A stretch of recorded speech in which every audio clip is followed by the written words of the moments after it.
നമസ്തേ പ്രിയമുള്ള ഡോക്ടർ മാരാർജി പ്രേക്ഷകരെ, നിങ്ങളുടെ നാളെ കന്നി 9-ാം തീയതി, അതായത് 2024 സെപ്റ്റംബർ 25-ാം തീയതി ബുധവാരം, നാളെ ബുധനാഴ്ച തൃശ്ശൂരിൽ പ്രാദേശിക സൂര്യോദയം 6:16-നും അസ്തമയം വൈകിട്ട് 6:16-നുമാകുന്നു. ഒരേ സമയത്ത് സൂര്യാസ്തമയം കന്നിമാസത്തിൽ മാത്രം നാം കാണപ്പെടുന്ന ഒരു പ്രതിഭാസമാണ്. നാളത്തെ രാഹുകാലം ബുധനാഴ്ച ഉച്ചയ്ക്ക് 12 മുതൽ 1:30 വരെ നീണ്ടു നിൽക്കുന്ന 1.5 മണിക്കൂർ സമയമാകുന്നു. പ്രാദേശിക സൂര്യോദയ പ്രകാരം നിങ്ങൾക്ക് 12:16 മുതൽ ഉച്ചയ്ക്ക് 1:46 വരെയുള്ള സമയമായി രാഹുകാലം നിങ്ങൾ കാണേണ്ടതാണ്. നാളത്തെ നക്ഷത്രം തിരുവാതിര നക്ഷത്രമാകുന്നു. ഒരു ശുഭകാര്യങ്ങൾക്കും നാം സ്വീകരിക്കാത്ത നക്ഷത്രമാകുന്നു തിരുവാതിര നക്ഷത്രം. യമരുദ്രാഹി മുപ്പൂരം തൃക്കേട്ട ഇവ 7 നാൾ വിതക്കിൽ വെളിയാഭൂമോ യാത്ര പോകിലവൻ വര എന്നാണ് ആചാര്യരുടെ മതം. യമൻ ഭരണി, രുദ്രൻ തിരുവാതിര, അഹി ആയില്യം, പൂരം, പൂരാടം, പുരൂരുട്ടാതി, തൃക്കേട്ട ഈ 7 നാളുകൾ വിത്തിട്ടാൽ പൊടിക്കില്ല, യാത്ര പോയാൽ അയാൾ തിരിച്ചും വരില്ല. അതിനാൽ അത്യന്തം സങ്കീർണമായ ഒരു നക്ഷത്രങ്ങളാകുന്നു ഈ 7 നക്ഷത്രങ്ങൾ. മറിച്ച് ലോകത്തിലെ എല്ലാ ബുദ്ധിമതികളും എല്ലാ പ്രതിഭാശാലികളും ഒക്കെ ഈ നക്ഷത്രത്തിൻ്റെ വരദാനങ്ങളാണ്. ഭരണിയായാലും ആയില്യമായാലും തൃക്കേട്ടയായാലും നക്ഷത്രങ്ങൾ വളരെയധികം ശോഭിക്കുന്ന നക്ഷത്രങ്ങളാണ്. പക്ഷേ ശുഭകാര്യങ്ങൾക്ക് നാം ഉപയോഗിക്കാറില്ല. പൂരം, പൂരാടം, പുരൂരുട്ടാതി, മുപ്പൂരം ഒരു ശുഭകാര്യത്തിനും ഉപയോഗിക്കില്ല.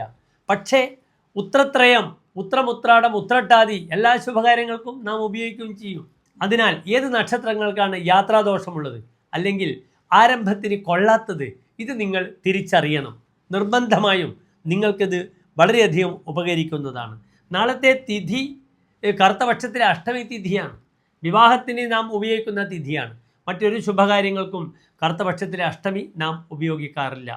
അതിനാൽ എൻ്റെ പ്രിയപ്പെട്ട പ്രേക്ഷകർക്ക് നാളെ ഒരു ശുഭ മുഹൂർത്തവും നൽകാൻ നിർവാഹമില്ല. നാളെ നിങ്ങളുടെ വിലപ്പെട്ട ഈ നക്ഷത്രവും തിഥിയുമൊക്കെ പരിഗണിച്ച് നിങ്ങൾക്ക് സർപ്പക്ഷേത്ര ദർശനം നടത്താവുന്നതാണ്. ഓം രാഘവേ നമഃ, ഓം കേതവേ നമഃ എന്ന പഞ്ചാക്ഷര മന്ത്രം നിങ്ങൾക്ക് ജപിക്കാം. അടുത്തുള്ള സർപ്പക്ഷേത്രങ്ങളിൽ നിങ്ങൾക്ക് സന്ദർശിക്കാവുന്നതാണ്. ഏറ്റവും അധികം സർപ്പക്ഷേത്രമുള്ള സംസ്ഥാനമാകുന്നു കേരളം. ആദ്യമായി പരശുരാമർ പ്രതിഷ്ഠിച്ച ക്ഷേത്രമുള്ളത് നമ്മുടെ ആലപ്പുഴ ജില്ലയിലെ വെട്ടിക്കോടാണ്.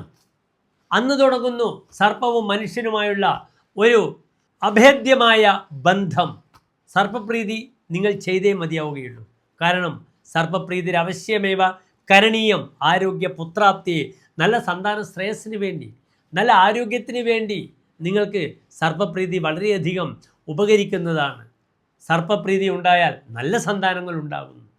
ജാതകത്തിൽ 5-ാം ഭാവത്തിൽ രാഹു വന്നാൽ പലപ്പോഴും സന്താന വിഷയങ്ങൾക്ക് വളരെയധികം ബുദ്ധിമുട്ടുകൾ ഉണ്ടാകും.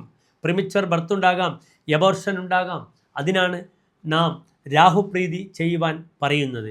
തിരുവാതിര, ചോതി, ചതയം ഈ നക്ഷത്രങ്ങളുടെ അധിപനായ ഗ്രഹം രാഹുവാകുന്നു. അതേ രീതിയിൽ അശ്വതി മകം മൂലം ഈ നക്ഷത്രങ്ങളുടെ അധിപനായ ഗ്രഹം കേതുവാകുന്നു.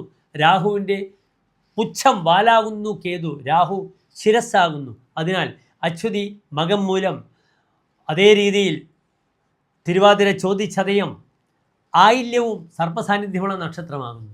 ഈ നക്ഷത്രക്കാരെല്ലാം തന്നെ സർപ്പപ്രീതി ചെയ്യുന്നത് അങ്ങേയറ്റം ശുഭകരമാണ്. ആയില്യപൂജ അല്ലെങ്കിൽ സർപ്പബലി, നാഗങ്ങൾക്ക് 100 പാലും അല്ലെങ്കിൽ മഞ്ഞൾ പൊടി നിവേദ്യം, ഇതൊക്കെ നമുക്ക് കാണാം.